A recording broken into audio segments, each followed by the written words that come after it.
La crise Covid-19 est une situation qu'on appelle VUCA. VUCA, ça vient des États-Unis, ça vient de 1998. C'est un terme qui a été proposé par l'armée américaine, qui ont qualifié le monde dans lequel on entrait comme étant volatile. Volatile, c'est-à-dire que ça change tout le temps. La seule chose qui ne change pas, c'est le changement. Par contre, ce qui change dans le changement, c'est l'accélération du changement. La deuxième caractéristique, c'est que nous sommes entrés dans un monde qui est incertain, c'est-à-dire qu'on ne peut pas prévoir, ou en tout cas sur une durée qui est très limitée. La troisième caractéristique, c'est que le monde est devenu complexe. Il y a beaucoup d'informations et il est rare qu'une seule personne ait la capacité de pouvoir comprendre toute cette somme et cette diversité d'informations, et notamment toutes les interactions qu'ont ces informations entre elles. Et souvent, on apprend a posteriori. Et l'ambiguïté, qui est la quatrième caractéristique du VUCA, est que, en fait, quand on trouve des solutions, ça génère un certain nombre de paradoxes. L'exemple que je donne dans ce slide, c'est qu'on a créé les réseaux sociaux pour rapprocher les gens, mais en fait, on se rend compte qu'aujourd'hui, ça a plutôt tendance à les éloigner.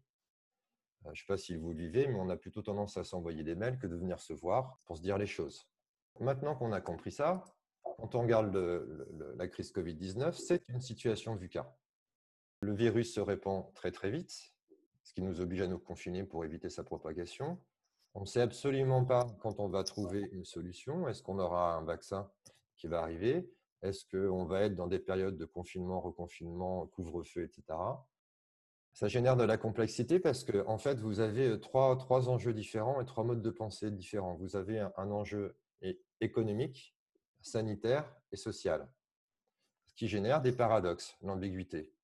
Quand j'ai préparé ça avec mes enfants, mes filles, je leur ai dit, donnez-moi un exemple de paradoxe. Elles m'ont dit, bah, papa, c'est simple. Nous, pendant les cours, on nous demande de mettre les masques. Et puis, dès qu'on est en éducation sportive, on n'a plus de masque. Et dès qu'on a la cantine, on n'a plus de masque. Ce n'est pas logique. Donc, qu'est-ce que ça génère? Qu'est-ce que ça vient altérer? La volatilité, il faut savoir que les gens n'aiment pas le changement, sauf quand ils l'ont décidé. Donc, le fait d'être dans un environnement qui change tout le temps va déstabiliser et surtout va altérer les habitudes. Le deuxième point, c'est que l'incertitude ne nous permet plus d'être en position de contrôle et en position de maîtrise. Et surtout, ne nous permet plus de prévoir ce que nous allons faire. Le troisième point, la complexité, c'est qu'on a du mal à comprendre ce qui se passe et on a du mal à trouver des solutions, ce qui peut altérer la confiance en soi.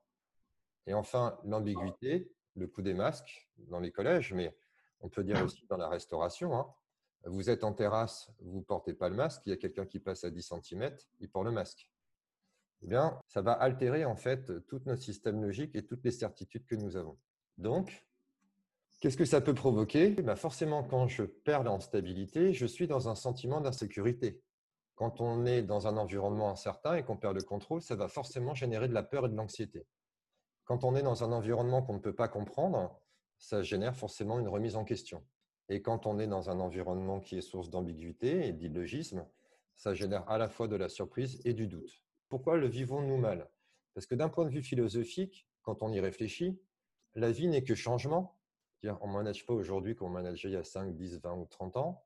La vie n'est qu'incertitude. Je ne connais personne qui est capable de dire quand il se lève le matin ce qui va lui arriver précisément dans la journée. La vie n'est que complexité et paradoxe. Donc, d'un point de vue philosophique, ce que nous vivons là, même si c'est exacerbé par la période que nous connaissons, semble totalement compréhensible. Mais d'un point de vue de l'influence sociale, donc de la psychologie sociale, on nous dit que, en fait, la valeur d'un individu se mesure sur sa capacité à tout savoir, tout contrôler, tout prévoir. Et donc, ça crée une dissonance cognitive entre ce qu'on nous dit d'être et ce que nous vivons. Moi, je ne vois pas d'autre solution aujourd'hui de faire ce qu'on n'avait pas l'habitude de faire, c'est-à-dire d'accepter et d'exprimer toutes les difficultés qui naissent de cette situation, de toutes ces dissonances, pour pouvoir rechercher avec sérénité des solutions. Mais moi, je pense que ces solutions, elles doivent être en équipe. J'ai du mal à croire qu'un seul dirigeant, aujourd'hui, ait la capacité de trouver les solutions à toute cette complexité. Et donc, ça nous amène à une théorie que je trouve très intéressante qui est issue de la TOB. Alors, la TOB, ça veut dire théorie organisationnelle de Berne, qui dit un truc super intéressant. Finalement, dans une organisation, dans une entreprise, il y a deux types de structures, les structures visibles et les structures invisibles. La structure visible, c'est le côté officiel. Le côté officiel, c'est ce que je m'autorise à dire, par exemple en réunion. Et il y a le côté public. Le côté public, c'est tout ce qui est en lien avec l'entreprise, l'organisation, les règles, etc. Ça, on se rend compte que toutes les théories de management ont pour vocation de clarifier l'officiel et le public. Or, tout ce que vous avez exprimé tout à l'heure, toutes les difficultés que vous rencontrez sont plutôt de l'ordre du privé et de l'officieux. C'est-à-dire, l'officieux, c'est tout ce qu'on ne s'autorise pas à dire dans le monde de l'entreprise et qu'en général, on dit à la machine à café. Je ne sais pas si vous avez vécu ce genre d'expérience, mais moi, quand j'étais en entreprise et que je voulais évoquer des points un peu sensibles, je posais les questions en réunion et personne ne répondait. Alors qu'on m'avait dit, tiens, il y a ça qui ne va pas, il faudrait qu'on en parle à la réunion. J'en parle. Bah, apparemment, il y a des tensions au sein de l'équipe, il y a des choses qui ne vont pas. Et généralement, je n'avais pas beaucoup de personnes qui s'exprimaient. Et dès qu'elles sortaient de la réunion, là, ça commençait à s'exprimer. Et puis, vous avez le privé, la zone privée, contrairement au public. Le public, ça concerne l'entreprise. Le privé, c'est l'individu. Là, c'est tout ce qui est généralement de l'ordre du ressenti. Et quand on regarde un peu la situation et les effets de la Covid-19, moi, j'ai tendance à me dire que finalement, cette situation atypique nous amène à passer d'un certain nombre de pratiques managériales qui sont plutôt habituellement dans la zone officielle et publique et d'essayer d'identifier de nouvelles pratiques managériales qui sont plutôt de l'ordre du privé et de l'officieux, et de manière à pouvoir les traiter. Par exemple, le fait de se demander comment ça va, on n'est pas dans la zone officielle et publique. On est dans la zone privée et officieux. Et moi, j'aime bien utiliser pour aider les entreprises deux citations de deux philosophes. La première, concernant la prévision, la difficulté de prévision, c'est la pensée socratique, ce qui est de dire finalement, tout ce que je sais, c'est que je ne sais pas. Mais cette pensée-là n'est pas conforme finalement à l'influence sociale qui nous dit que tu dois tout savoir. Donc, est-ce que moi, en tant que dirigeant, je peux m'autoriser à dire que il y a des choses que je ne sais pas? Quelle va être la portée? Est-ce que je vais avoir ma crédibilité altérée parce que je dis à mes équipes, je ne sais pas, alors que je ne sais vraiment pas? Et puis le deuxième, c'est Marc Aurèle. Marc Aurèle, donc la pensée stoïcienne, qui nous invite à faire la petite différence entre ce sur quoi on peut agir et ce sur quoi on ne peut pas agir. Donc l'idée, c'est d'aller à la rencontre de ces équipes et de se dire, voilà, finalement, dans tous les échanges que nous aurons, je vous propose de l'appréhender sous deux axes. L'axe, je peux agir, je ne peux pas agir, et l'axe, je peux prévoir, je ne peux pas prévoir. Donc, si vous ne pouvez pas agir et que vous ne pouvez pas prévoir, dans ces cas-là, il faut apprendre à lâcher prise et à accepter la condition dans laquelle vous êtes, ce qui n'est pas forcément évident. Mais on connaît plein de situations aujourd'hui où les entreprises ne peuvent ni agir ni prévoir. Si je peux agir mais que je ne peux pas prévoir, je vais plutôt mettre mon organisation dans une logique de réactivité pour essayer de m'adapter le plus vite possible. Si par contre, je peux prévoir mais je ne peux pas agir, à ce moment-là, je vais relayer l'information peut-être aux entités qui seraient en capacité d'agir puisque moi, je ne le peux pas. Et l'idée, c'est de se dire peut-être que nous aurions intérêt, dans un premier temps, à nous concentrer sur notre zone de pouvoir d'action, c'est-à-dire en haut à droite, là où vous pouvez agir et là où vous pouvez prévoir. Quand on regarde les effets, les apports de la crise Covid-19, on se rend compte que finalement, ça nous amène à être plus agile, c'est-à-dire face à la volatilité. Est-ce que mon organisation est suffisamment souple, réactive et agile? Et si ce n'est pas le cas, est-ce que je peux faire quelque chose pour qu'elle le devienne? Concernant l'incertitude, il y a deux choses à travailler. Un, le relativisme, c'est-à-dire prendre du recul, gérer un peu cette angoisse, ces émotions, apprendre ce que sont les émotions, mais apprendre à tous les collaborateurs, si possible, ce que sont les émotions pour ne pas être envahis et leur donner des outils, des techniques de gestion des émotions. Et puis aussi, peut-être se dire que c'est une opportunité à saisir et plutôt que d'être tout le temps en mode de réactivité, peut-être d'être en proactivité. Moi, j'accompagne des entreprises en leur disant, voilà, on est tous à terre, mais qui dit crise dit opportunité, quelles seraient les opportunités? Ça, c'est un message que ça nous envoie.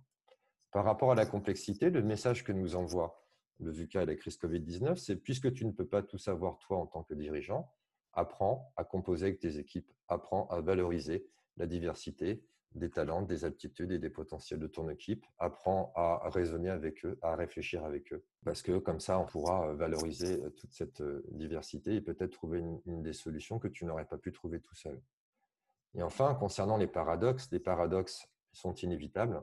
Donc, ce que nous envoie cette crise comme information, c'est arrêter d'être tout le temps dans la prévision, la maîtrise, le contrôle, la perfection, la qualité totale, la performance absolue.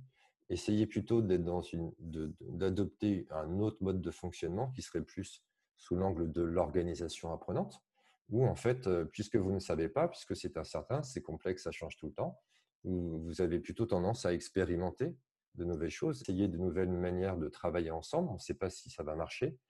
Donc, ne nous mettons pas la pression et on va passer d'une logique de résultat à une logique d'apprentissage. Ce qui est une rééducation à faire de la part de tout le monde. Donc, finalement, que nous apprend cette situation? Ça a plutôt des choses positives, si on peut s'y concentrer. La première, c'est que la volatilité nous amène peut-être à remettre en cause certaines habitudes alors qu'on n'avait pas l'occasion de les remettre en question. Ça nous amène aussi à prendre un peu de hauteur et être à l'aise avec le changement parce que, je vous le dis, mais vous le savez déjà, ce n'est pas le Covid qui accélère le changement. On est dans une société qui change très très vite et il n'y a pas de raison que ça s'arrête. Donc peut-être que nous avons intérêt à être beaucoup plus à l'aise avec le changement et puis aussi renforcer l'agilité parce que c'est ce qui est finalement un des critères de pérennité d'une entreprise aujourd'hui, c'est d'être à l'aise avec toutes ces mutations. Concernant l'incertitude, qui provoque un certain nombre de craintes, de peurs, d'angoisses, de stress, c'est peut-être d'apprendre à être plus authentique entre nous, donc à oser se dire les choses, plaisantes et déplaisantes, et de manière à pouvoir les connaître et les traiter. Aussi, encourager l'expression d'idées pour soutenir la proactivité, et puis développer la confiance en soi et aux autres, parce que tout ceci, finalement, ne sont que des croyances.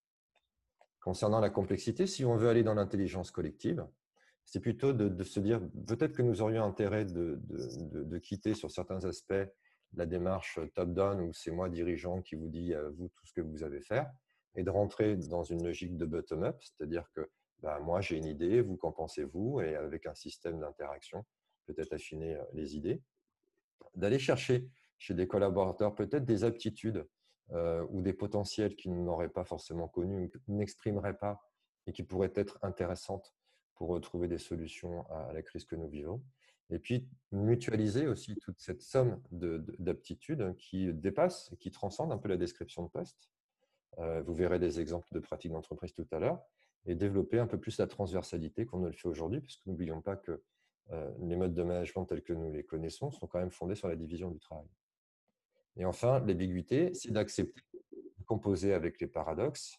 Le premier paradoxe que l'on connaît, c'est tu dois respecter les règles, mais tu dois être audacieux. Donc, c'est vrai qu'on peut considérer que l'audace, c'est la transgression des règles, mais on peut faire les deux en même temps.